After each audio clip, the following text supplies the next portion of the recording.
کی حدیث ہے،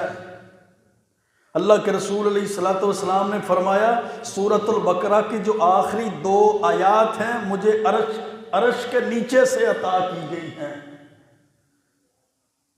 ان 2 آیات کی فضیلت اس قدر، یہ تحفہ معراج کے موقع پر اللہ کے رسول علیہ الصلوۃ والسلام کو سورۃ بقرہ کی جو 2 آیات عطا کی گئی۔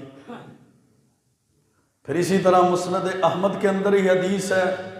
کہ مجھے عرش کے نیچے والے خزانوں میں سے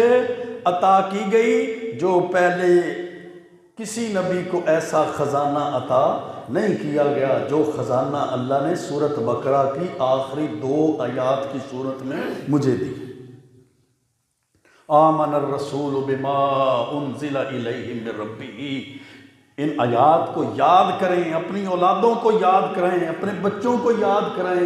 اپنے اہل خانہ کو یاد کروائیں۔ یہ آیات گھر کے ہر فرد کو یاد ہوں، ہر موقع پہ پڑھیں، رات کو سونے سے قبل ان آیات کی تلاوت کریں۔ من قرأ فی لیلۃ کفتاہ،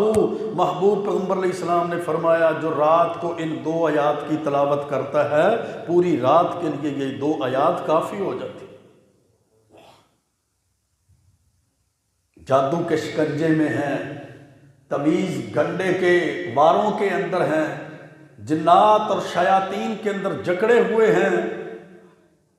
تو کسی کے پاس جانے کی بجائے، مال جان عزتیں لوٹانے کی بجائے یہ 2 آیات یاد ہونی چاہیے، ان کا ورد کیا جائے، ان کے وظائف کیے جائیں، ان کو پڑھا جائے، بار بار پڑھا جائے، اس کا ذکر کثرت کے ساتھ کیا جائے۔ یہ اللہ نے سورۃ بقرہ کی 2 آیات اپنے عرش کے نیچے سے عطا کی ہیں، اور مسند احمد کی حدیث ہے اللہ کے رسول اللہ صلی اللہ علیہ وسلم نے فرمایا یہ ایسا خزانہ ہے جو پہلے انبیاء میں سے کسی نبی کو نہیں دیا گیا۔